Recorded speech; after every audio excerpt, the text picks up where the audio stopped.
It's hard to believe any part of the human body could live in the brutally cold mist of liquid nitrogen.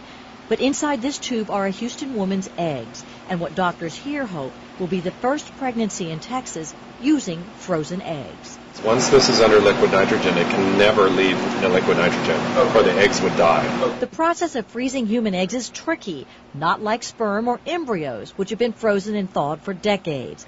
The success rate for freezing a woman's eggs has been low because the egg is filled with water.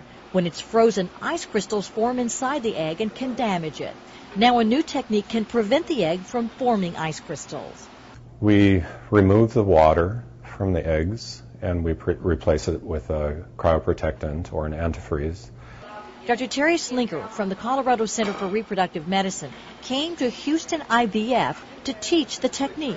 At the very end, we completely dehydrate them and they completely collapse, and so that's the point at which we place them on this cryotop, and then they're plunged directly into liquid nitrogen.